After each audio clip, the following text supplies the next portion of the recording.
네, 모두 반갑습니다. 네, 많은 분들이 반겨주고 계신데요. 사실 오늘 오신 분들이야 이분들의 얼굴이 익숙하시겠지만은 그래도 첫 시작이니만큼 각자 소개 먼저 부탁드리겠습니다. 네. 저는 서울서 살다가 전주가 좋아서 전주로 이사 와서 전주에 사는 김일구라고 그렇습니다. 반갑습니다. 네, 안녕하십니까. 저는 소리꾼이고 현재 국립민속국악원 원장을 맡고 있는 왕기석입니다. 네, 반갑습니다. 지금 현재 활동하고 있는 근거지는 경기도에서 살면서 서울을 근거지로 삼고 있고 그 전에는 광주 전남을 중심으로 열심히 활동을 했던 소리꾼 윤진철입니다. 반갑습니다. 네, 저는 김청만 선생님 문화에서 북공부를 하고 있는 푹 치는 김규영입니다. 네, 모두 반갑습니다. 예, 그런데 사실 여기 계신 선생님들을 무대에서 홀로 서 계신 모습을 보는 것은 전혀 어색하지가 않습니다. 그런데 이렇게 네 분이 옹기종기 나란히 앉아 있는 모습은 또 처음이지 않을까 싶은데 처음이시죠? 어떤가요? 예. 예, 처음입니다. 제가 이제 어디서 초청이 와서 공연을 하게 되면 그냥 가서 옷 입고 내 할 일 하고 그냥 가면 그만인데 이렇게 좋은 친구들하고 옆에 앉아서 이렇게 이야기도 하고 또 관객들도 여자들만 나와서 저렇게 한 줄 알았더니 예. 갓돌을 쓰고 이렇게 딱 앉았으니까 그놈하고 참 좋다 예. 이런 생각들을 할 것 같아요. 그리고 요즘에 나이를 먹으면은 자꾸 젊은 친구들이 피합니다. 그러니까 제가 나이를 먹었다 해서 하는 얘기가 아니고 예의 지킨다고 저희들은 피해버려요. 그러면 저는 더 외로워집니다. 그쵸. 그런데 우리 국립국악원 원장이신 왕기석 선생님께서 네. 이 속에다 저를 이렇게 끼워줘서 정말 즐겁고 한결 젊어진 마음이 듭니다. 네, 선생님께서 좋은 말씀 해주셨는데 사실 저희들이 우리 윤진철 명창이나 저나 이렇게 대선배님을 모시고 한 무대에 이렇게 함께 할 수 있다는 것이 저희들한테는 큰 영광이고 정말 뜻깊은 자리라 이렇게 생각을 합니다. 그렇죠. 네. 항상 이렇게 공연장에서 정말 잠깐 뵙고 그리고 공연 끝나면 그냥 가고 그러는데 이런 자리가 마련이 되고 또 선생님과 오랫동안 이야기할 수 있고 선생님의 살아온 과정들을 또 후배인 저희들이 또 배우고 그걸 또 가르쳐 줄 수 있는 하나의 그 징검다리 역할을 할 수 있는 그런 계기를 또 마련하게 돼서 네. 그래서 더 뜻깊고 예. 더 고마운 자리 아닌가 싶습니다. 네. 여기 앉아 있는 저희는 물론 좋습니다만은 진짜로 좋으신 분들은 이런 좋으신 선생님들의 소리와 그 공연 그의 뒷얘기에 얽힌 그 비화들 그런 얘기를 직접 오늘 들어보실 수 있는 기회를 얻으신 관객 여러분이 오늘 생신이십니다. 얼쑤. 얼쑤. 예, 그렇죠. 예, 정말 공감 가는 이야기 해주셨어요. 고수부진이라고 이렇게 중간 이렇게 취임새를 기가 막히게 해요. 네, 아주 어울리는 말씀이었습니다. 맞습니다.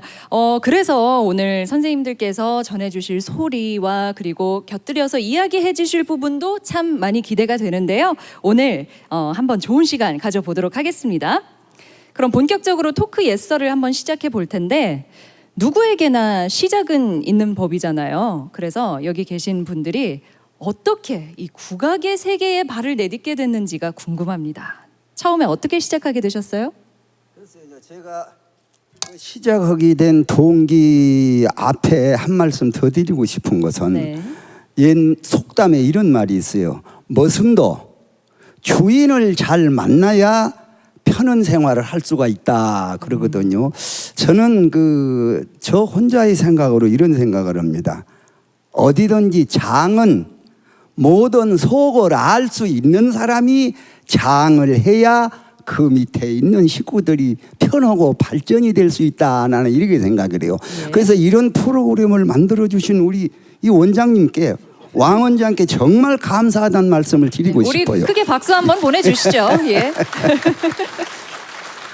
자, 그럼 이제 예, 김일구 제가 명창께서 이제 소리를 하고 다니면은 모든 분들은 제 소리만 듣고 그러시지 내가 어떻게 해서 이 소리를 입문을 하게 되었는지 그건 자세히 아시는 분은 또 아시지만은 네. 개중에 또 모르신 분들이 계셔서 저는 아주 어렸을 때 저희 아버님 저 고향은 전남 화순입니다. 고향은 지금은 전주에서 살고 있습니다마는 전남 화순에서 저희 아버님이 조그마한 여관을 하셨어요. 네. 그때 당시 제가 한 9살, 10살 정도 됐었을 겁니다. 그때 동강 이게 혼합단체지요. 남녀가 이제 같이 다니는 혼합단체. 동강 창극단이라고 이제 저기 이제 고향을 들어와서 공연을 하는데 그 여관에 또 이제 저희 아버님도 이제 활량으로서 노래를 하시고 그러니까 아 이왕이면 저 여관으로 가서 밥 먹고 자는 것이 좋겠다. 네. 이제 그분들이 전부 오셔서 이제 여관으로 들었는데 아 이게 또 갓날이 장날이라고 장마가 또 시작이 돼갖고 아이고, 공연을 해야 되는데. 예, 그때는 요즘은 이렇게 전부 이렇게 공연장도 좋고 그렇습니다만은 그때는 포장을 치고 했거든요. 아. 그러니까 비가 오면은 공연을 할 수가 없어요. 한 근 보름 내지 20일 비가 와버리니까 맨날 밤만 해서 단원도를 대전만 했지 돈은 안 나와. 네. 공연을 이제 해야 돈이 생기는데요. 예. 네. 그러니까 이제 그 단체가 거기서 공연을 못 오고 다른 장소로 이렇게 옮기게 되는데 우리 아버님 보고 그 단장님께서 다음 장소에 가서 수입이 생기면 밥값을 드릴 테니까 여감비를 드릴 테니까 예. 좀 따라가시면 어쩌겠냐고 이제 우리 아버지도 좋아하시니까 그러면 예. 그래 가자 가갖고 그 단체 거 가서 또 수입이 못 나요. 수입이 못 나갖고 노상 밥 먹는 게 걱정이야. 그러고 다니다 보니까 우리 아버님이 바람이 들어가지고 단장 꼬임에 넘어서 부단장이 되었어. 아이고 아예 발을 들이셨네요. 부단장이 되어가지고 집에 있는 돈 다 끌어다 거기다가 전부 쓰고 집에를 통 안 오시니까 저희 어머님이 아 이제는 안 되겠다. 너희들 아버지 따라가서 살아라. 그러고는 저는 걸리고 제 동생은 없고 이제 아버님한테를 찾아가서 저녁에 어떻게 됐는지는 몰라요. 우리 어머님은 아버님하고 저녁에 어떻게 사과가 됐는지 싸우셨는지 내가 그건 모르겠습니다만은 너가 아버지하고 살아라 그러고는 어머니는 동생 데리고 이제 집으로 귀가를 해버리시고 저는 이제 그 단체에 다니면서 창극단이니까 네. 소리는 그때는 잘 못했습니다만은 거기서 배워가지고 아역 역할을 많이 했었어요. 아. 그래가지고 이제 이 소리하는 계기가 됐었습니다. 자연스럽게 접하게 되셨네요. 근데 어떻게 보면 그 창극단이 또 돈을 안 냈던 게 발단이 되기도 했고. 네, 아유 그렇게 시작을 하게 되셨군요. 네, 다른 분들도 좀 궁금해집니다. 왕기성 명장은 어떻게 시작하셨어요? 네, 저도 뭐 선생님처럼 우연찮은 기회에 사실 시작을 하게 됐는데 요즘 얘기로 하면 뭐 즉석 길거리 캐스팅이라고 해야 할까요? 왕기석 선생님이요? 네, 오. 저희는 이제 고향이 정읍인데요. 육남 3녀 집안의 제일 막내예요. 그런데 저희 우이 형님들이 두 분이 소리를 먼저 시작을 하셨고, 근데 그때 당시에는 그 형님들 소리 공부하실 때 뭐 선생님은 잘 아시겠지만 너무 형편이 어려웠어요. 먹고 사는 것도 힘들었고 소리를 해서 가정을 지킨다는 것도 쉽지 않았고 그래서 저는 가족들도 반대했고 저 역시 소리는 하지 않겠다라고 했었는데 그때 이제 지금 작고하신 우리 왕기창 형님이 국립창극단에 근무를 하고 계셨는데 그냥 놀러 갔어요. 사실은 네. 형도 볼 겸해서 놀러 갔다가 저희 스승님을 거기서 운명처럼 이제 만나게 되는데 동생이라고 그러니까 갑자기 저한테 야 목구성 한번 들어보자. 소리 한 대목 해봐. 그러는데 저는 뭐 배운 것도 없고 근데 이제 형님들 했던 소리를 어깨너머로 들었던 아마 사랑가였던 것 같은데 음도 틀리고 박자도 틀리고 엉망진창이었겠죠. 그걸 한 대목 부르고 나니까 저희 스승님이 작년에 작고하셨습니다. 남혜성 선생님이신데 저한테 얘기 한마디 없이 형을 한쪽으로 데리고 가더만 두 분이서 뭐라고 속닥속닥 하시더라고요. 그래 나중에 알고 봤더니 자네 동생 나 주소. 이래가지고 현장에서 제가 놀러 갔다가 갑자기 제 팔자가 바뀌어버리는 그런 일이 생겨서 지금까지 하고 있습니다마는 지금 생각에 만약에 내가 소리를 안 했다면 뭘 하고 있었을까, 얼마나 후회를 했을까라는 생각을 해봅니다. 아마 그때 캐스팅 안 되셨어도 그 다음 해든 언제든 네, 픽업 되셨을 거라고 생각됩니다. 네. 자, 그럼 이제 윤진철 선생님의 이야기도 들어볼까요? 네.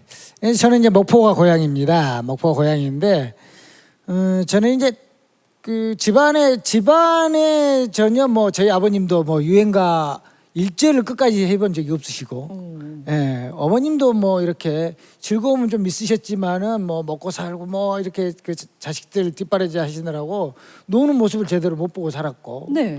뭐 그 집안에 없어요 사실은 이런 그 예능 쪽으로. 네. 그런데 이제 저는 어려서부터 취학 전부터 굉장히 노래를 좋아하고 뭐 가요도 따라 부르고 사실 그 초등학교 들어가기 전까지만 해도 야 나 가수 되고 싶다 할 정도로 노래를 굉장히 좋아했어요.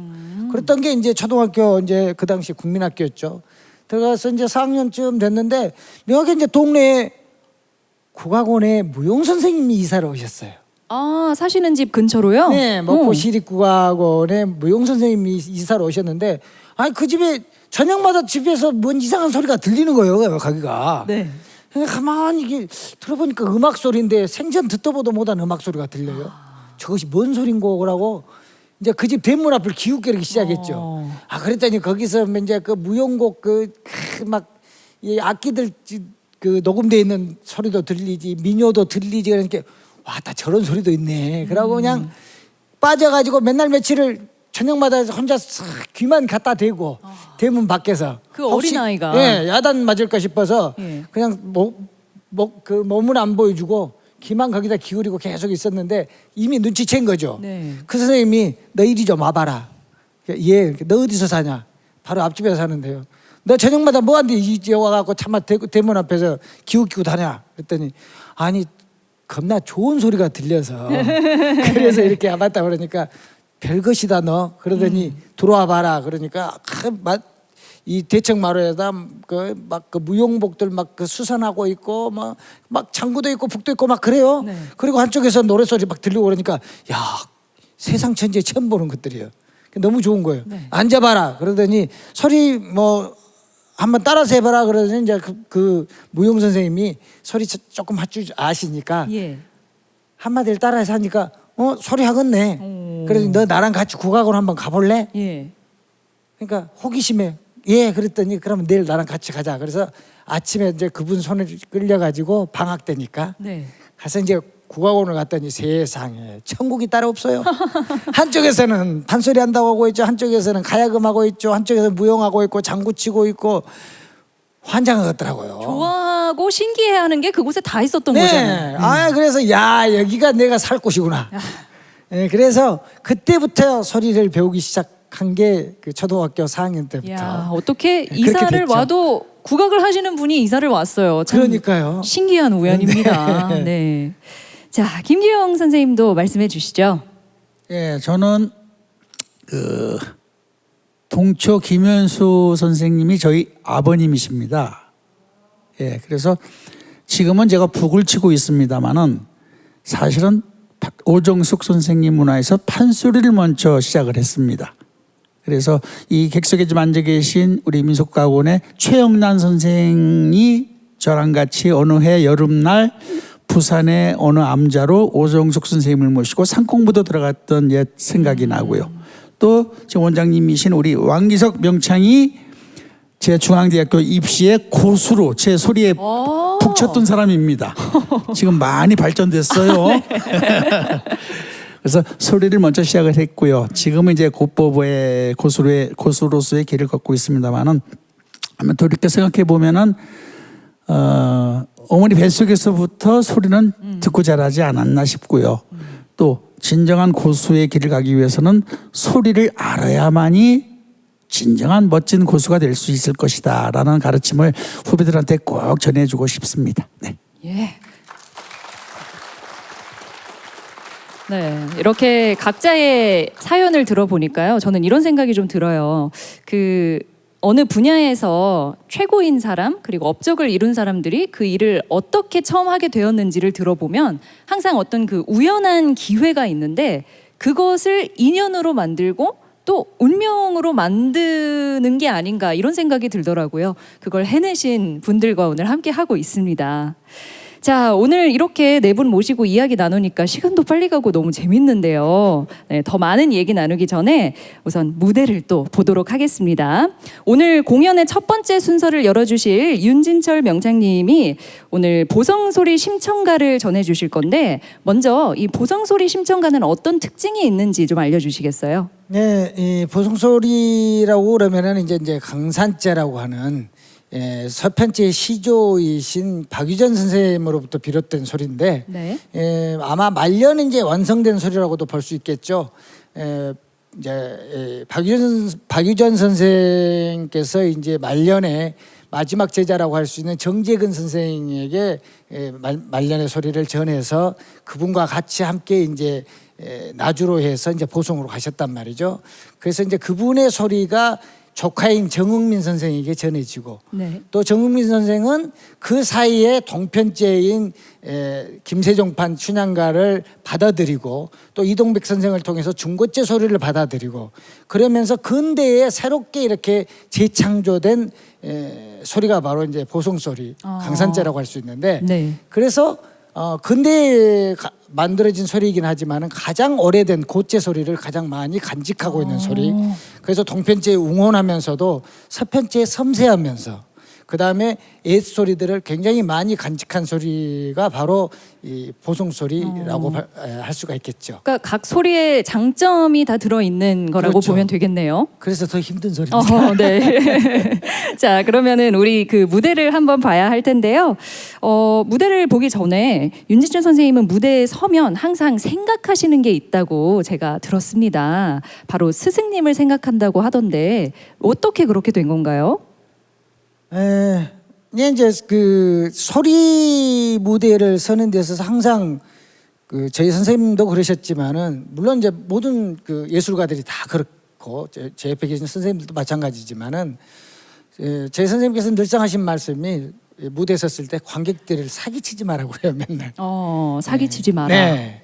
관객들을 속이지 말고 그 삿된 소리로 귀를 간지럽히는 소리로 관객들을 상대하지 말고 네. 진실된 소리로 항상 정심정음을 해야 된다라는 말씀을 꼭 하셨거든요. 네. 그래서 그 수많은 관객들 중에서도 정말 진실로 했었을 때 나 꼭 한 사람이 알아주는 한이 있더라도 그걸 위해서 진실된 소리를 하라라는 말씀을 꼭 하셨기 때문에 그래서 무대에 서면은 죽을 둥 살 둥 소리를 합니다. 네, 안 되더라도 진심을 다해서. 네, 그렇습니다. 그래서 항상 선생님 생각하면서 소리할 수밖에 없는. 예. 참고로 이제 선생님이 정권진 선생님이신데 아까 말씀으로도 잠깐 나왔던 그 보성소리의 창시자 정흥민 선생님의 외아들이시고 그렇죠. 또 윤진철 선생님이 제 그 정권진 선생님의 마지막 제자시죠? 네, 그렇습니다. 네, 막내 제자입니다. 네, 그래서 더욱 더 각별할 것 같습니다.